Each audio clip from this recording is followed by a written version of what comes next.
الصلاة والسلام عليك يا رسول الله وعلى آلك وأصحابك يا حبيب الله الصلاة والسلام عليك يا نبي الله وعلى آلك وأصحابك يا نور الله۔ میٹھے میٹھے اسلامی بھائیوں، درود پاک پڑھنے کے بے شمار فضائل و برکات ہیں۔ حضرت ابو ہریرہ رضی اللہ تعالیٰ عنہ سے مروی ہے، رسول اللہ صلی اللہ تعالی علیہ وسلم نے فرمایا، جمعرات کے روز اللہ عز و جل اپنے فرشتے بھیجتا ہے جن کے پاس چاندی کے کاغذ اور سونے کے قلم ہوتے ہیں۔ وہ جمعرات کے دن اور جمعے کی رات مجھ پر کثرت سے درود پڑھنے والوں کے نام لکھتے ہیں۔ طریقے سے تیاری ہوتی ہے جمعرات کی رات، فرشتوں کے پاس چاندی کے کاغذ ہوتے ہیں، سونے کے قلم ہوتے ہیں، اور وہ جمعرات کی رات اور جمعہ کے دن درود پڑھنے والے جو ہوتے ہیں ان کے نام اس میں لکھتے ہیں۔ سبحان اللہ سبحان اللہ۔ نبی صلو علی الحبیب صلی اللہ تعالی علی محمد صلی اللہ علیہ وسلم۔ آج کل پرابلم یہ ہے کہ جو نہیں ہے اسی کی ٹینشن ہے، جو ہے اس پر کوئی انجوائے نہیں کر رہا، کوئی شکر نہیں کر رہا، کوئی راضی نظر نہیں آ رہا۔ اس کو دیکھو کمپلینز ہیں، شکر نہیں ہے، اور آزمائش کے لیے پریپیئر بھی نہیں ہے، کیونکہ قرآن نہیں پڑھتے۔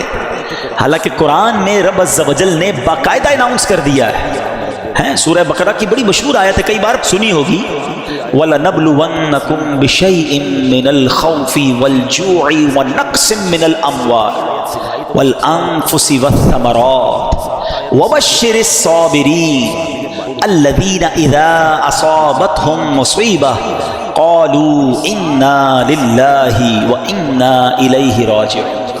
اچھا، اسی آیت سے پہلے جو آیت جہاں سے سٹارٹ ہوا، یہ ٹاپک سٹارٹ ہوا تو کیا فرمایا؟ یا ایھا الذین آمنوا استعینوا بالصبر والصلاۃ ان اللہ مع الصابرین۔ پہلے سے قرآن گویا آپ کا مائنڈ سیٹ کر رہا ہے کہ دیکھو اللہ صبر کرنے والوں کے ساتھ ہے، اے ایمان والو مدد طلب کرو نماز سے اور صبر سے، اور پھر کہا اللہ صبر والوں کے ساتھ ہے، پھر آگے ٹاپک شروع ہوتا ہے کہ ہم ان قریب تمہیں آزمائیں گے، وَلَنَبْلُوَنَّكُمْ۔ کن چیزوں سے؟ اچھا لسٹ بھی دے دی قرآن نے، تمہیں بھوک سے آزمائیں گے، غربت آ جائے گی، تمہارے پھل کم ہو جائیں گے، تمہارا مال کم ہو سکتا ہے، تمہیں خوف بھی ہو سکتا ہے دشمن کا، ڈیفیکلٹیز آ سکتی ہیں لائف میں، لیکن پھر آگے کیا کہا؟ وَبَشِّرِ الصَّابِرِينَ۔ خوشخبری ہے صبر والوں کے لیے، جب ان پر مشکل آتی ہے تو کہتے ہیں ہم اللہ ہی کا مال ہیں اور اللہ ہی کی طرف لوٹائے جائیں گے۔ تو اس کا مطلب یہ ہوا کہ ایسا نہیں ہوگا کہ زندگی میں کبھی مجھ پر اور آپ پر کوئی پرابلم نہیں آئے گی، آ چکی، آگے بھی آئیں گی، لیکن قرآن کہتا ہے خوشخبری ہے صبر والوں کے لیے کہ جب پرابلم آتی ہے تو پریپیئر ہوتے ہیں، اللہ کا شکر ادا کرتے ہیں، صبر کرتے ہیں۔ آپ اگر مہنگائی کے ٹینشن سے، روزگار کے ٹینشن سے، دنیا کی پرابلم سے نکلنا چاہتے ہیں نا، میں آپ کو ایک طریقہ بتاتا ہوں، آپ اپنے اللہ کو راضی کر لیں۔ ہاں، رحمان الدنیا والآخرہ ہے۔ لوگ کہتے ہیں کبھی کبھی یار آخرت کے ساتھ ساتھ دنیا بھی ہونی چاہیے۔ او بھائی یہ فارمولہ ہی غلط ہے۔ میرا رب آخرت کا بھی مالک ہے، دنیا کا بھی مالک ہے، میں اسے راضی کر لوں، وہ میری دنیا بھی اچھی کر دے گا، میری آخرت بھی اچھی کر دے گا۔ ایک ٹارگٹ زندگی میں بنا لو، میں نے اللہ کو ناراض نہیں کرنا ہے، میں نے اللہ کی رضا والے کام کرنے ہیں، واللہ وہ تمہاری روزی میں برکت ڈالے گا، وہ تمہارے دل میں سکون ڈالے گا، تمہارے گھر میں سکون اور چاشنی ڈال دے گا، تمہارے گھر میں عافیت آ جائے گی، لائف انجوائے کرنے لگو گے، کیونکہ رب راضی ہے نا۔ ایک فارمولہ یاد رکھو، جس سے رب راضی اس سے سب راضی۔ آپ کے لیے زبردست وظیفہ لے کر آیا ہوں۔ تفسیر قرآن صراط الجنان کا مطالعہ کر رہا تھا، 22واں پارہ صراط الجنان پیج نمبر 143، اور یہ آیت نمبر ہے 26 سورہ سبا، اس کی تفسیر میں۔ تو کیا کمال کے دو اللہ تبارک و تعالیٰ کے ناموں سے خوبصورت وظائف ہیں، الفتاح اور العلیم، یہ یاد کر لیجئے۔ علامہ اسماعیل حقی رحمۃ اللہ تعالی فرماتے ہیں الفتاح، یہ اسم مبارک کا خاصہ یہ ہے کہ اس کی برکت سے مشکلات آسان ہو جاتی ہیں، دل روشن ہو جاتا ہے اور کامیابی کے اسباب حاصل ہو جاتے ہیں۔ نماز فجر کے بعد جس نے سینے پر ہاتھ رکھ کر 71 ٹائمز اس اسم کو یعنی یا فتاح یہ پڑھا تو اس کا دل پاک اور منور ہو جائے گا، اس کا کام آسان ہو جائے گا اور اس کی برکت سے رزق میں بھی وسعت ہوگی۔ اور دوسرا ہے العلیم، اس اسم مبارک کا خاصہ یہ ہے کہ اس کا ورد کرتے رہنے والے کو علم اور معرفت حاصل ہوگی۔ یہ بھی پڑھتے رہا کریں، العلیم العلیم العلیم۔ اللہ تعالیٰ مجھے اور آپ کو اپنے ناموں کا اور اپنا ذکر کرنے کی توفیق عطا فرمائے۔ حضرت ابو ہاشم رحمۃ اللہ تعالی فرماتے ہیں ایک مرتبہ میں بصرہ جانے کے لیے ایک کشتی میں سوار ہوا. اس کشتی میں ایک مرد بھی تھا, اس کی کنیز بھی تھی. ان کا پلان کچھ اور تھا, برے کام کرنے کا پلان تھا. وہ کہتے جب کشتی آگے بڑھی تو اس مرد نے اپنی کنیز سے کہا ذرا شراب نکالو.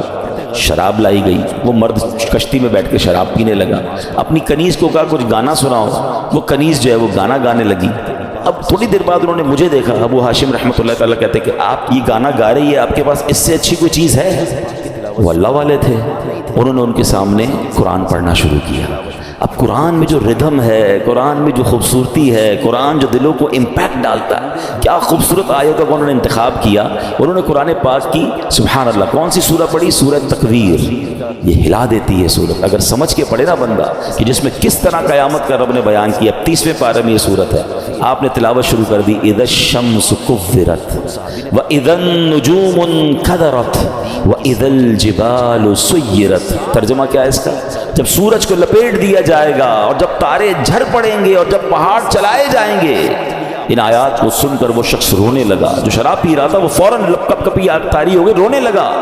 حضرت نے جب یہ آیت تلاوت کی وَإِذَا الصُّحُفُ نُشِرَتْ, اور جب نامہ اعمال کھولے جائیں گے, تو وہ کہنے لگا اے کنیز میں تجھے اللہ پاک کی رضا کے لیے آزاد کرتا ہوں, اس شراب کو بہا دو. پھر اس نے مجھے قریب بلایا اور کہنے لگا میرے بھائی تم کیا کہتے ہو, کیا اللہ پاک میری توبہ قبول فرمائے گا؟ اللہ اکبر. اللہ والے تھے, کیا جواب بھی قرآن سے ہی دیا اور قرآن کی وہ آیت تلاوت کی ان اللہ یحب التوابین ویحب المتطہرین. سبحان اللہ. ترجمہ کنز العرفان, بے شک اللہ بہت توبہ کرنے والوں سے محبت فرماتا ہے اور خوب صاف ستھرے رہنے والوں کو پسند فرماتا ہے. بس اس شراب پینے والے گانے باجے میں منہمک شخص نے جب یہ سنا کہ رب توبہ کرنے والوں کو قبول فرماتا ہے, محبت فرماتا ہے, چلتی کشتی میں اس بندے نے اللہ سے توبہ کر لی. تو اے میرے پیارے اسلامی بھائیوں, قرآن اس طرح دلوں پر اثر ڈالتا ہے. یاد رہے قرآن کا ایک نام حکمت بھی ہے, یعنی یہ وہ کتاب ہے جس کو پڑھنے سے حکمت و دانائی ملتی ہے. قرآن کریم کا ایک نام صراط مستقیم ہے, یعنی وہ کتاب ہے جو بھولے بھٹکوں کو سیدھے رستے کا مسافر بناتی ہے. قرآن کریم کا ایک نام نور ہے, یعنی وہ عظیم کتاب ہے جو نور بانٹتی اور دلوں کو روشن کرتی ہے. ایک صحابی رسول ہیں حضرت ثابت بن قیس رضی اللہ تعالیٰ. ان کا گھر جو ہے وہ رات بھر چمکتا رہتا تھا, روشن رہتا تھا. آج کل تو ہمارے گھروں میں لائٹیں ہوتی ہیں, اس زمانے میں تو لائٹیں نہیں ہوتی تھی. لوگ رات کو چراغ بند کر دیتے تھے کیونکہ رات کو لائٹ کی ضرورت نہیں ہوتی تھی. تو لوگ حیران ہوتے تھے کہ حضرت ثابت بن قیس کا گھر کیوں چمکتا ہے. سرکار دو عالم علیہ الصلوۃ والسلام کی بارگاہ میں گئے کہ حضور رات بھر ثابت بن قیس کا گھر جگمگاتا ہے. اچھا صحابہ بھی کمال کے تھے نا, whenever they want to ask something, any unusual thing, وہ کہیں اور نہیں جاتے تھے, وہ جناب رسول اللہ صلی اللہ علیہ وسلم کی بارگاہ میں جاتے تھے. ان کو پتا تھا یہاں سے بڑا پیارا جواب مل جائے گا. سرکار دو عالم علیہ الصلوۃ والسلام نے فرمایا یقیناً ثابت بن قیس رات کو سورہ بقرہ کی تلاوت کرتے ہوں گے. صحابہ گئے, جا کر پوچھا, ثابت بن قیس نے کہا کہ ہاں میں واقعی گھر میں رات کو سورہ بقرہ کی تلاوت کرتا ہوں. تو یہ ہے قرآن, یہ ہے قرآن کا نور. سبحان اللہ. چھوڑو یہ ظلمتوں کے شکوے کرو نہ ہر دم, چھوڑو یہ ظلمتوں کے شکوے کرو نہ ہر دم, ہے روشنی کی خواہش قرآن پڑھ کے دیکھو. تو قرآن پاک کی کیا بات ہے.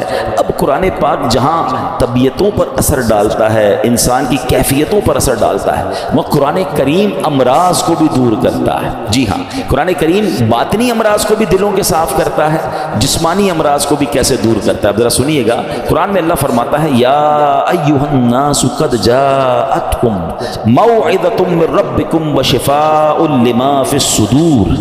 ترجمہ کنز العرفان, اے لوگو تمہارے پاس تمہارے رب کی طرف سے نصیحت اور دلوں کی شفا آ گئی.